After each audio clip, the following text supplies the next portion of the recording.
Welcome to my watercolor video log. This is where I explore my decision making and my artist process while I am actively engaged in a painting. I share where I get stuck, I share where I start, and I'll share my drawings and my paintings whether I find them successful or not. In looking around YouTube, I haven't found artists who share that messy middle, decision-making, artist intent kind of work. Instead, I see what I appreciate, either beautiful paintings that have already been done, fabulous, or techniques or tools that they use and how they use them, also fabulous. But what I want to look at is what are the struggles in the middle of a painting? Like, what are the decisions that one goes about as you're working through the puzzle of putting together a painting? I have never found it simple. It has always been a struggle for me. And this is true in all parts of life where something is worth doing. It's always going to be messy and a little bit tenuous. Like, it could go downhill or it could turn out fabulous. So that's what I'm working on here, and that's what I'm sharing. So welcome to my messy middle watercolor video log. Since my last video log, I have made a few decisions and some experimental marks on this painting. You can see right along here, up here, and I've added a couple of marks down this way. And of course, there are a lot of marks down here that weren't there last time you saw this painting. The more landscapey type markings over here are far more interesting to me than the building marks over there. I like the juxtaposition of the winter foliage, sort of looks like winter foliage, against these reds and yellows that feel more like summer and fall to me. In my last video, I shared the book where I found my inspiration for this structure. It's a temple in the Western Himalaya. In that book, there was also a picture of a man riding on a yak. And right now, I'm thinking, why didn't I draw the yak? That would have been much more interesting than the building. But I have a building, so I'm going to work with it. Also, I'm second guessing my decision to start painting my painting right here in the middle, like equidistant almost between top and bottom. If you saw that video, you will see that there's another painting that I completed where I was continuing the theme from the previous painting, which is here where my hands are, to this painting, and I pulled a line that was in that painting. But now I'm thinking, why didn't I start the line a little more like up here, or possibly even down here? Right in the middle is a little difficult compositionally. So those are the things that I'm feeling regretful about. And this is definitely the messy middle. At this point, this painting could totally crash and burn, or I could pull through and it could turn into something super interesting. Here's what I'm thinking about for my next steps. First, I feel like a secondary layer in this area would help to move the eye in and out of the painting a little, or bring the eye back into the painting a little more. If you look at this, maybe your eye does the same thing as mine does. I start over here, my eye follows this line, and it goes right on out of the painting. That is not what I want. I want the eye to keep bouncing around inside of the painting. So I need to do something. I need to create some more lines and some more interest so that your eye gets drawn back to explore some of these other color juxtapositions, some of these textures that are going on, instead of just flying right off the page into the next painting. Next, I want to cut back on the mass of this sort of building shape. Originally, if you saw in my last video, the picture, this building kind of comes all the way down here.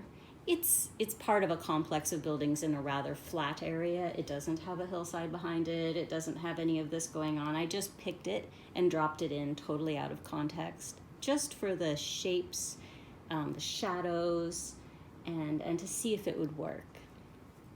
But now I'm feeling like it's too much building and not enough wild landscape in here. So I'm thinking if I take this area and I create a line coming down this way, I can make more of this kind of stuff over here and sort of hide the building. I think that'll be an interesting thing. And I think I want some directional lines coming up this way, because I think that might make the eye circulate around the painting instead of shooting out the edge. There are a few things I haven't figured out yet. First, this feels like it should be a door. I think it would be an awesome door, like the secret entrance to this temple that's like underground. But one problem with that is that this is right in the middle of the painting, and that's really a bad place to put a focal point on a building or a drawing, a painting that doesn't have that kind of symmetry, right? I want this to be asymmetrical. It doesn't land on any of the rule of 3 points. So if I play this up too much as a door, I might shoot myself in the foot. Also, a door is really a realistic element, and I'm really trying to become more abstract, a more abstract painter. So jury's still out on the door. You can let me know what you think in the comments. The other thing is there's some other areas that don't feel settled to me, but first I'm gonna lay in some of the direction that I just talked about and then see how everything shakes up after that. Maybe it will give me further insight into what to do next. All right. Here we are in this painting section of the video. You can see me dropping in paint directly from my palette using a piece of bamboo that I cut from my yard. And I'm making those sort of winter foliage flowers, dried flowers, I suppose, seed pods.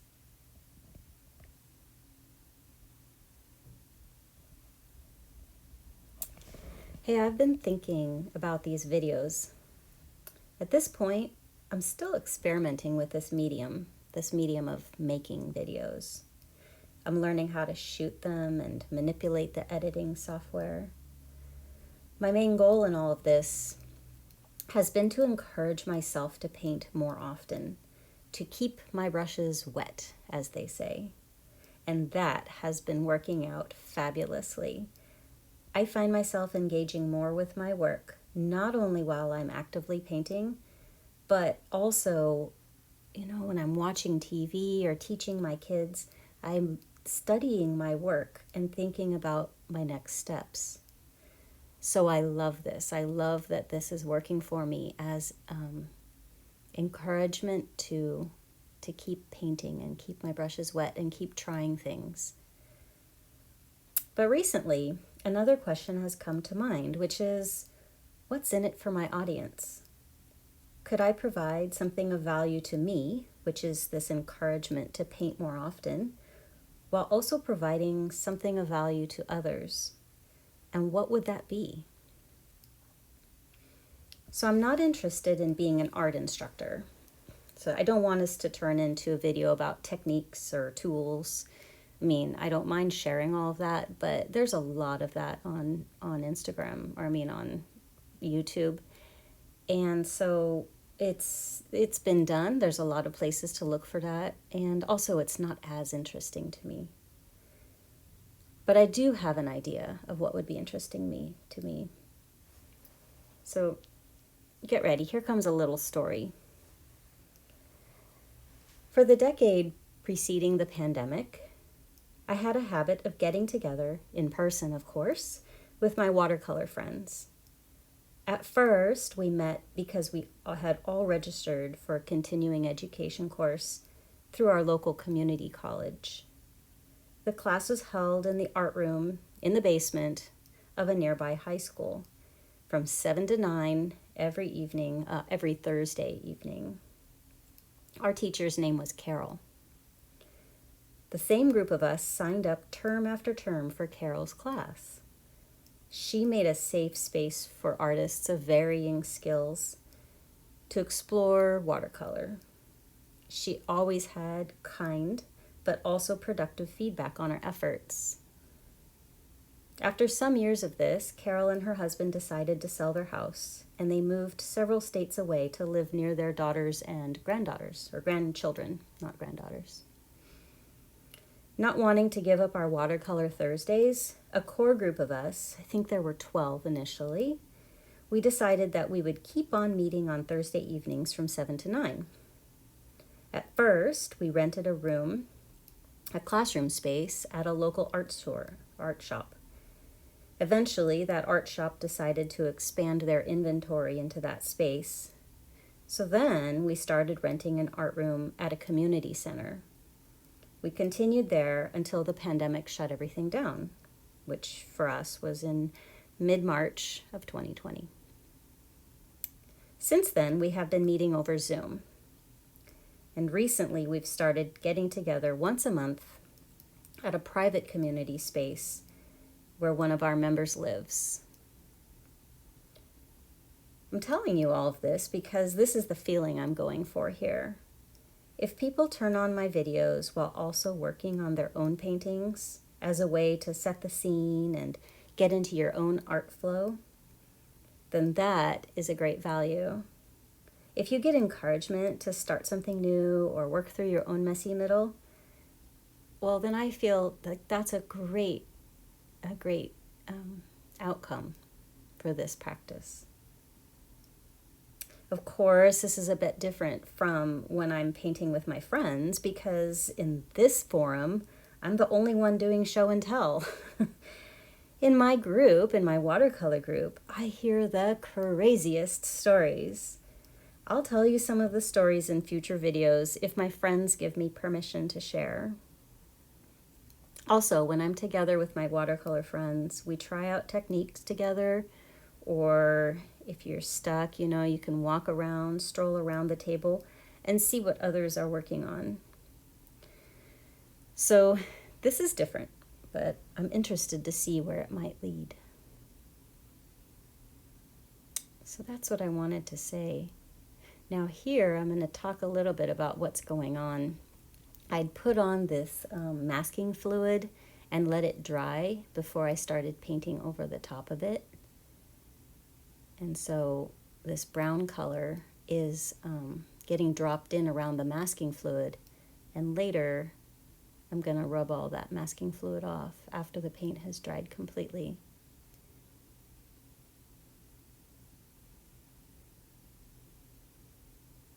It's an interesting way to keep your whites, to keep the white of the paper or whatever color you have under the masking fluid, obviously.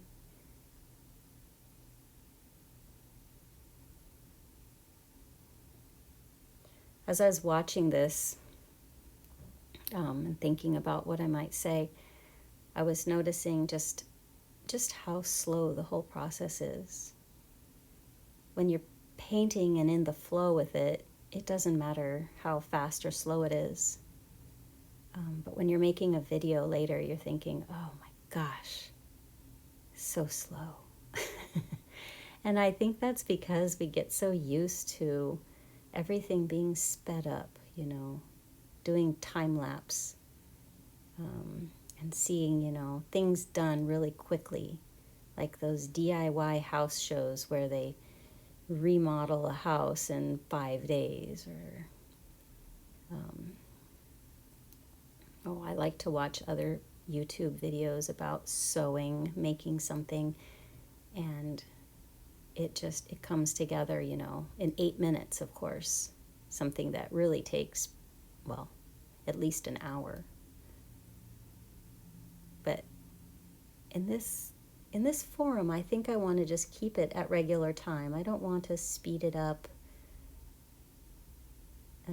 There's enough of cutting. You'll notice every now and then I'll cut it because I've been sitting and just looking at the painting and letting the paint dry a little bit and thinking about what to do next. There's so much sitting and contemplating, which is how you get in the flow, really. Which for me is one of the main reasons to paint, is to lose time for a little while. To forget everything else, stop my busy brain from working, and just look at those colors and textures and try to just follow intuition on what I should do next. Don't overthink it. Yeah, that's what I work on.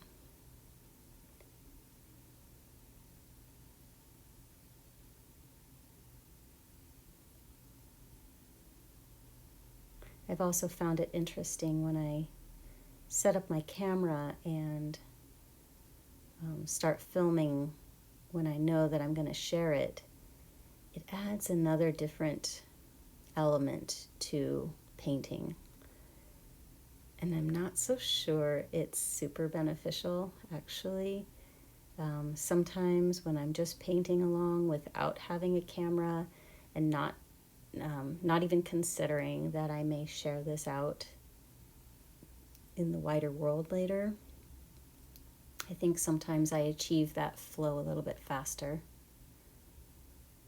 But maybe with time I'll forget that the camera's there and forget that I might share it out, and then it might be just the same. There's my favorite stick, that when the paint is just in the right stage of dryness, it really can provide a nice texture. Sometimes you find a technique that just grabs onto you and you just use it over and over again. At least that's how I am. So now that paint has dried, and this is what it looks like when you're pulling the masking fluid off. It's kind of satisfying.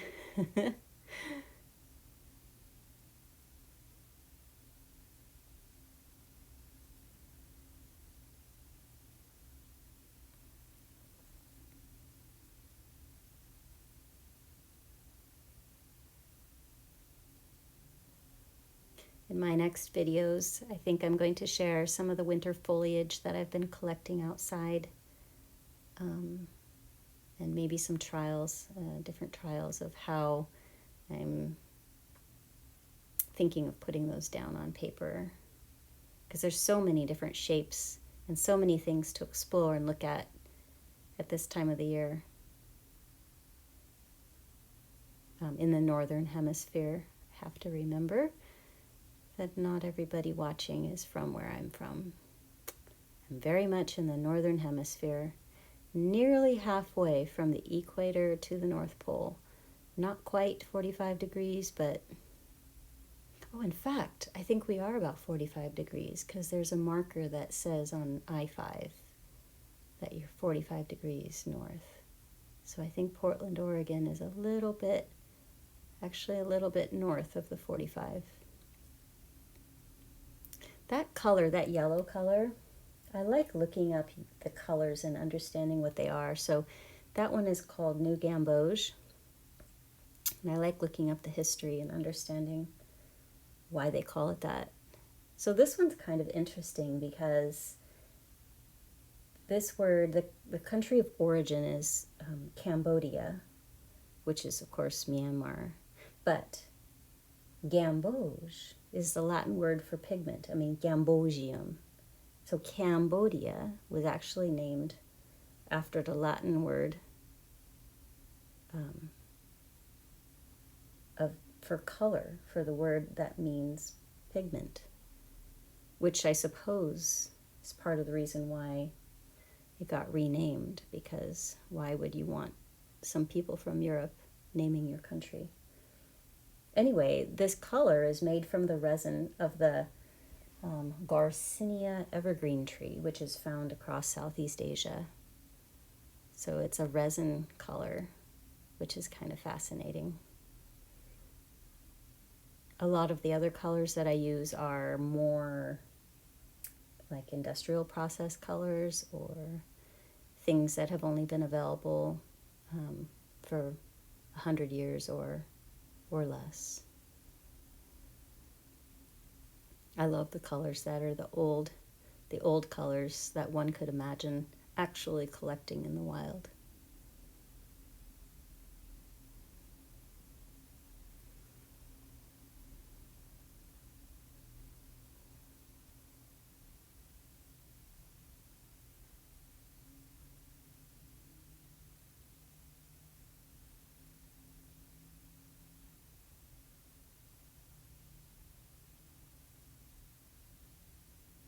If you look over to the right side of the screen, you'll see my very messy palette.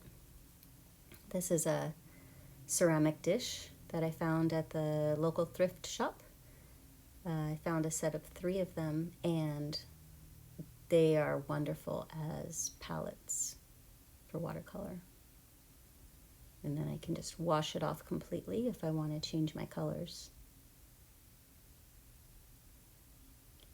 The color that I was just dropping into is a black, ivory black. Yes, I buy black watercolor. For some watercolorists, it's heresy to buy black. You're supposed to mix your blacks. But I think if there's a black color to be had, let me try it out and see what I can do with it. I'm not interested in rules.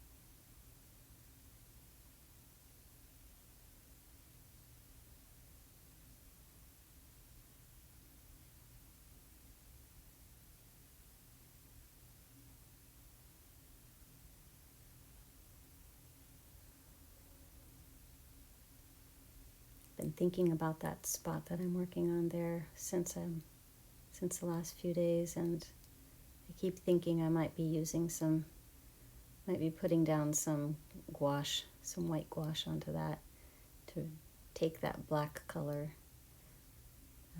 to take it away. I feel sometimes like it's a push and pull, pushing and pulling on the values in the painting, which is not a usual technique for watercolor, by the way. Most people, well, there is a faction of watercolorists out there who wouldn't use an opaque like gouache. They would just say, if you want white, you have to preserve your white, and the whitest white is the white of the paper. But as you've seen, I'm not a purist. I'm happy to use any kind of thing that will achieve that flow and that feeling and something interesting for me to look at. That's all I care about. I don't mind. This color that I'm laying down right here, this red, it's Pyrrole red. Some people call it Pyrrole. Anyway, it's also called Ferrari red. It's the red that was used on Ferraris once it was established. And they were painting those Ferraris red before this red was discovered. But after it was discovered, it was first used on cars and Ferraris. It's really it's really light fast. It doesn't fade. And it's very staining in watercolor. It's very staining, so you'll never find the white of your paper under that Pyrrole red or orange. There's a Pyrrole orange that you can use as well. I haven't used it on this this painting. The oranges that I'm making are by mixing that new gamboge with the Pyrrole red. It mixes nicely into the oranges, but it doesn't do so well mixing to the purples and the violets. It doesn't play well with the blues, but it plays very nicely with the gamboge.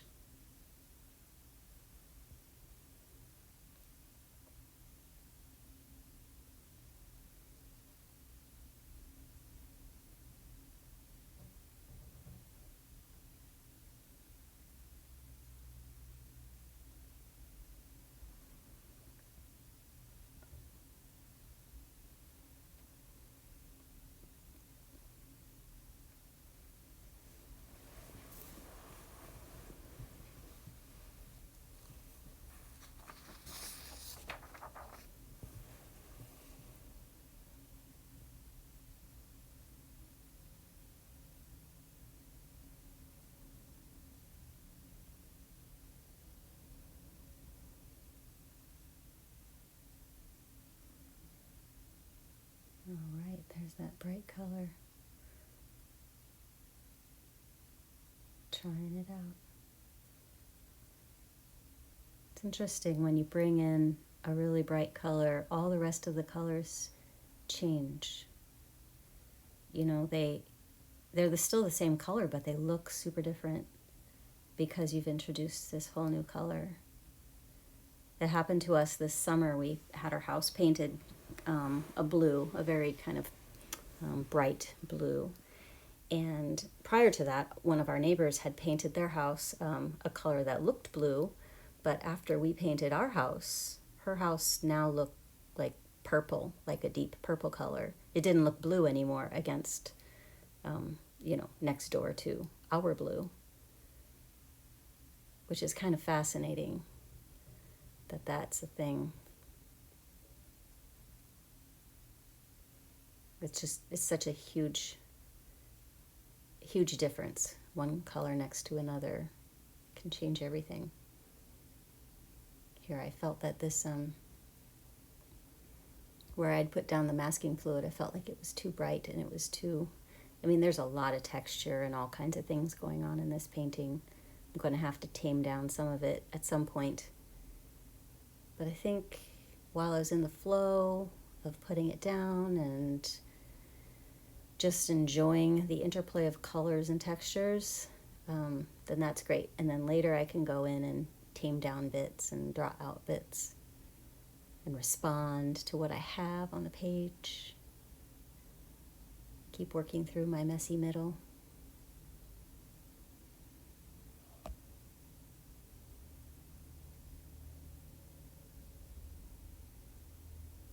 All right, I think we're getting close to the end of this video. Thank you for watching. If you're still watching, wow, you're like a rock star. I don't know if I would watch to the end. But if you have your own painting out and you're just getting started on something fabulous of your own, now that's awesome. Or if you're just about to get your paints out because now you're ready to go and inspired, I would love to hear that. Yeah.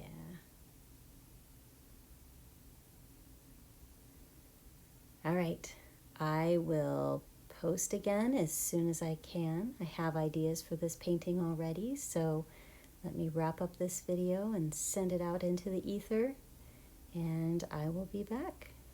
Thank you.